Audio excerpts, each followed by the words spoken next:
Today I finally get to leave Cairns and continue my sail north to Low Island, where I get a chance to check out a classic old lighthouse and a chance to practice my new method of picking up a mooring buoy on my own. My name's Jason, and I'm sailing my 38-foot catamaran Argo up the Queensland coast to fulfil a lifelong dream. I've never owned a boat before, and while my sailing experience is limited, I'm learning more with every mile, every challenge, and every day on the water. I named this boat after the legendary ship from Jason and the Argonauts, a fitting choice given that I was named after the Greek hero himself. So come aboard for a real-life adventure as I follow the Queensland coast in search of horizons unknown and, perhaps, like the Jason of old, my own golden fleece.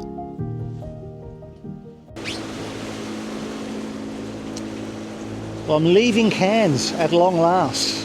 Feels like I've been here forever. Stuck there in Trinity Inlet with just growth growing on the bottom of the boat. It's nice to actually get out. I've been waiting for some wind to pass, and today it should be much better. So I'm heading to the Low Isles today. Hopefully I want to pick up a mooring buoy that's there. If it turns out that it's not very pleasant there, if the wind does get up, and I think it'll get up between 20-25 knots during the day and potentially overnight. But anyway, it's a nice day at the moment. I'm just motoring out of the inlet before I turn north and get a sail up, and hopefully two sails if I can go wing on wing and go a bit quicker. Not a lot of wind around at the moment. I've only got about 7 knots apparent, but I expect that will pick up once I clear the inlet and get away from this land on my starboard side. Should take me about 8 hours to get there today, if I can do about 5 knots thereabouts. Obviously a bit quicker if I can go faster. Hoping for a pleasant day. Would love to catch a fish. I'm due for one, and I'm down to my last piece of coral trout in the freezer. First world problem. So looking forward to a good day today.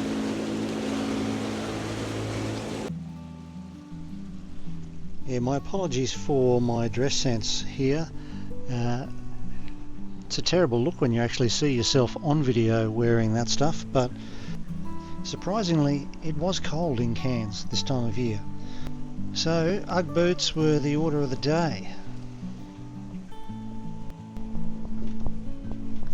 So when I left Cairns, the wind was coming from my port side, and it started off being fairly well behind me, so I just put up the screecher by itself, but it didn't take long for it to turn around and become much more on my beam. So I was just pulling in the screecher here, furling it up so that I could put up the main and hopefully get a little bit more speed out of it.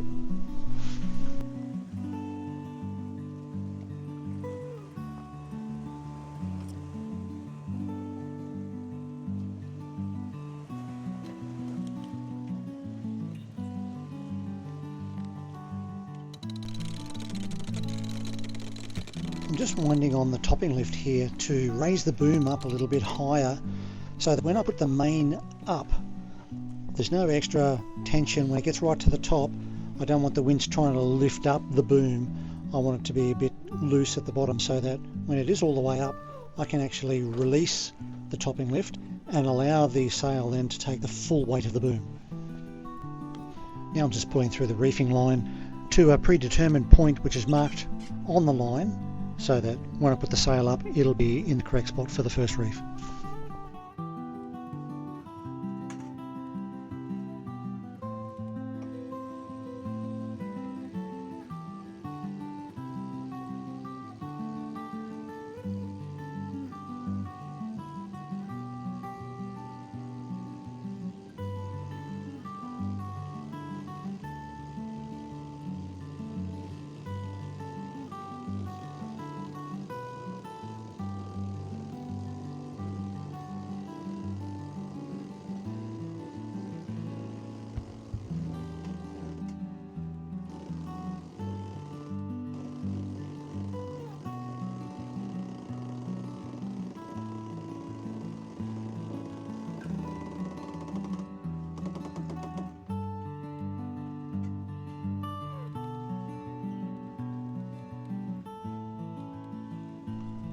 and now I can release the topping lift and allow the sail to take the full weight of the boom.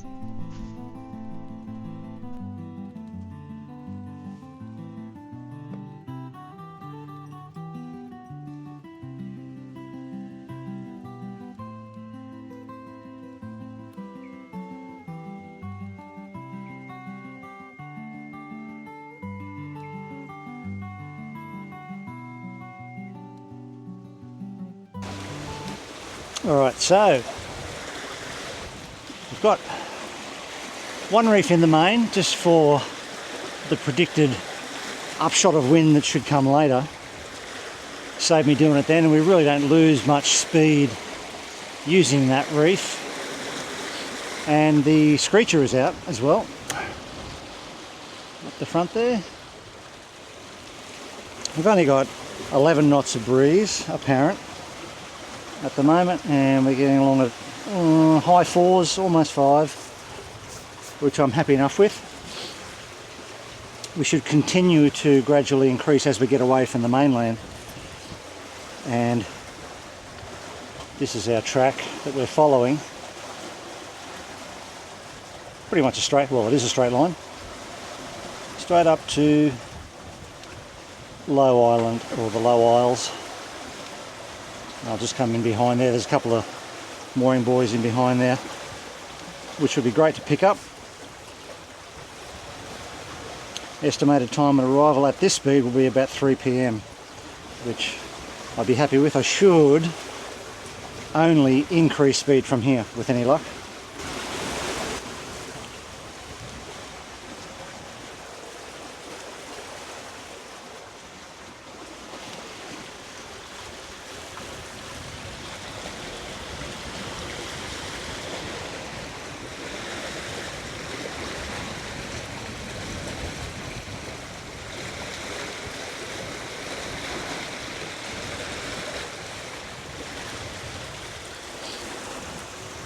So I've improvised with the sheet of the screecher.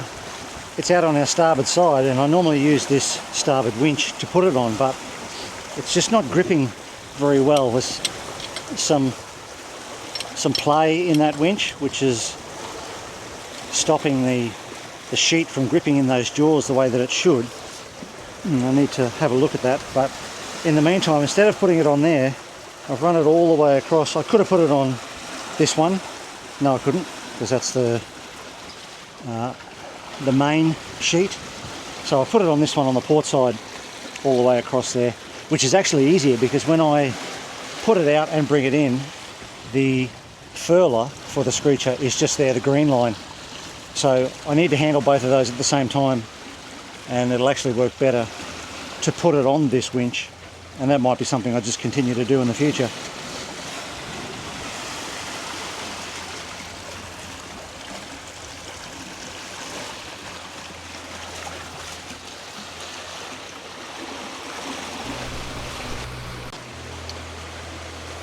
So the wind's come around behind me a little bit more now that I can go wing on wing. So we've got about 160 degrees apparent.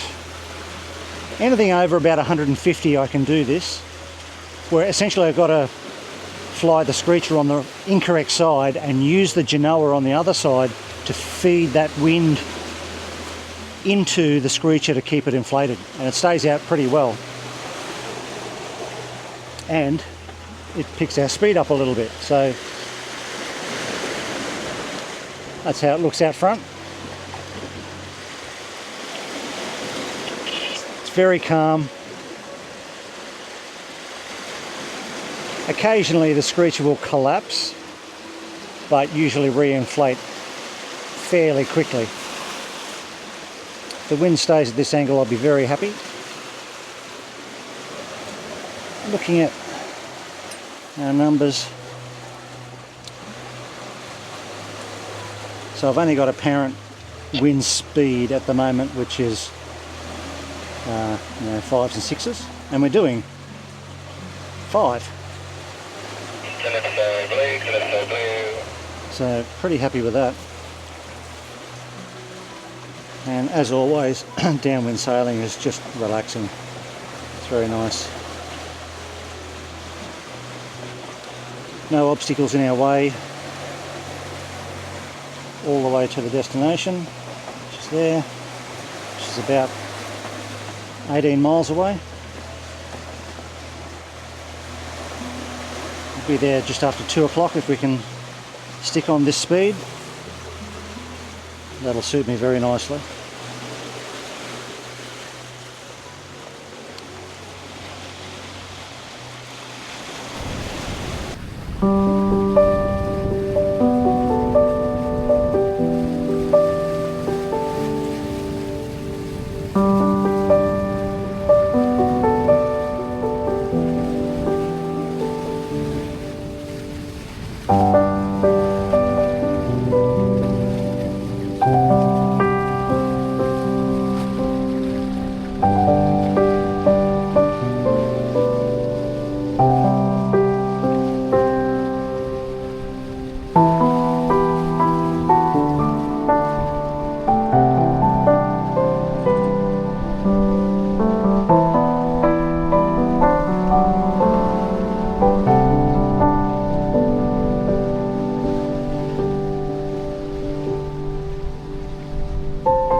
Conditions are pretty much spot on at the moment for this wing on wing situation. It's almost directly behind us. It's very nice. I've got a ship coming towards me about 7 miles in front there. He's obviously in the shipping channel, which will veer to his port, so shouldn't be a problem, but I'll just keep an eye on him. He is the speck on the horizon at the moment.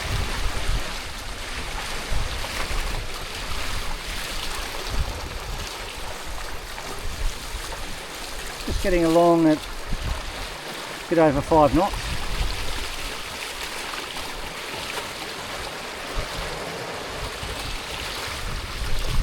Touch more breeze would be nice, but very happy with this so far.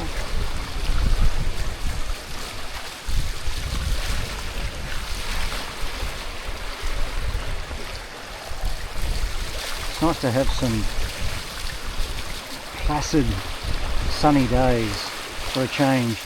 The weather this year for sailing just has not been wonderful, I have to say. The good days are few and far between.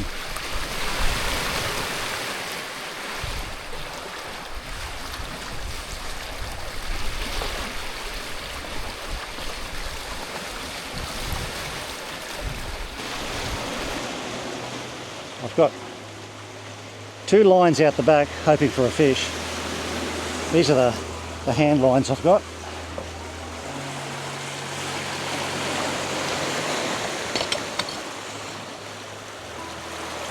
Bit of paracord on there, which goes over to that cleat and out, and it joins onto some 150-pound mono filament line, which should be big enough, and then a skirted lure on this one. So because I've put it on the cleat, what I've got here is a thick rubber band at the moment. I've actually got a bungee cord from my spear gun that I can use for this, but for the moment this is going to alert me when a fish gets on, otherwise you wouldn't know. But I've got a bell here attached to this loop like that,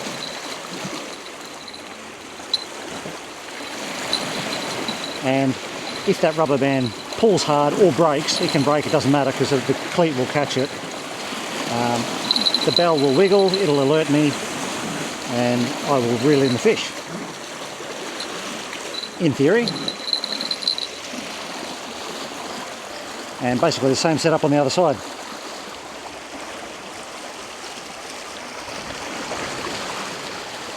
One day soon I will get myself organised and put that spear gun bungee on it, which for a big fish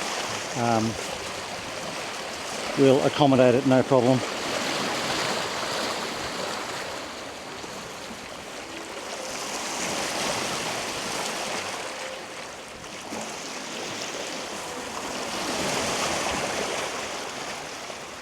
It's a lovely day today, really nice conditions, very placid.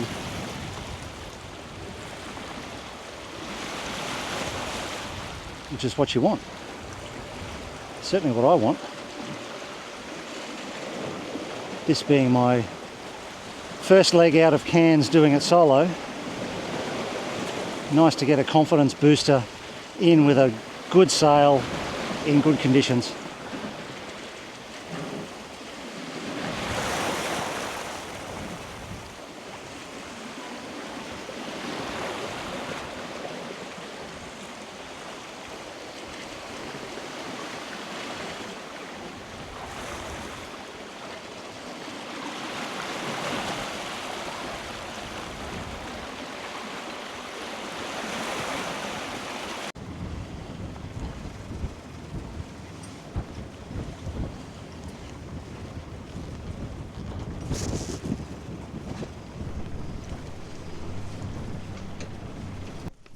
So after having all the troubles that I had last time picking up the mooring buoy at Green Island, I did attach the mooring line to the cleat, but of course I didn't think to put the end of the line right up the front of the boat where I could reach it. So after I picked up the tether from the buoy, I couldn't pull it back far enough to reach where the end of my mooring line was, and of course fail again. So let's think more about it and put that up the front for the next turn.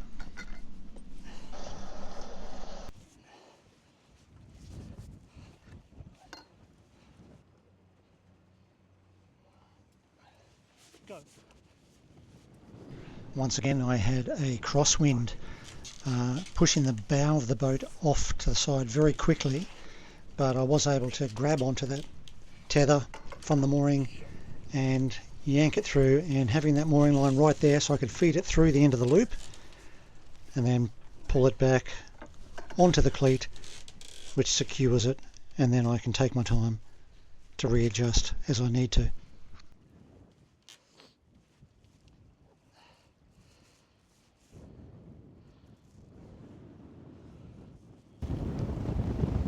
I think the maybe it's just practice with that. I'm still happy enough to use that mooring line that I used attached to that cleat, and had the end of the mooring line up there at the crossbeam ready to put through the loop of the tether. But I'm on now and it's all good. So it looks like a really nice beach over there behind us. A few tourists and a few snorkelers over there. So we'll might get across there in the morning when the wind is a little bit less, and do a bit of a snorkel and have a look around the island. Should be cool.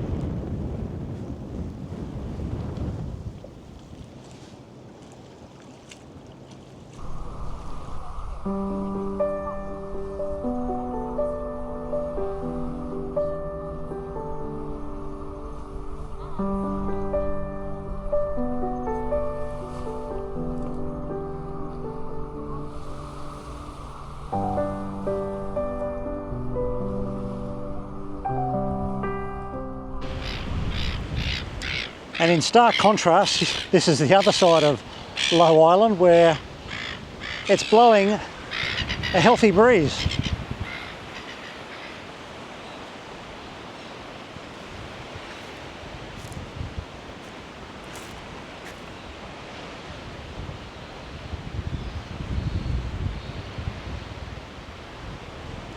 Be a good 25 knots, maybe a bit more. But definitely nicer on the other side.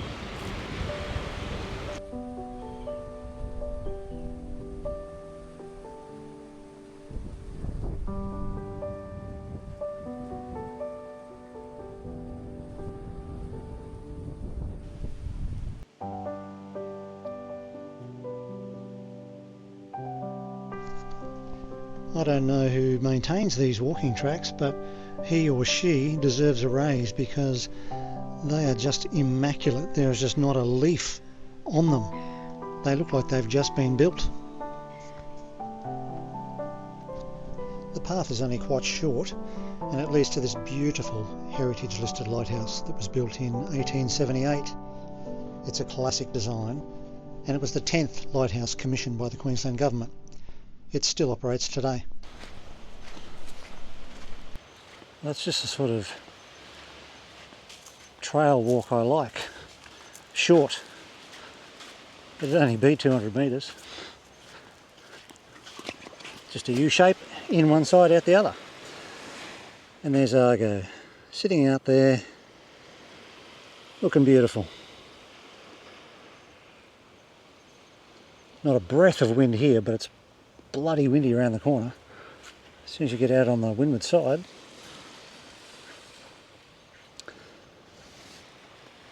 but a beautiful little beach.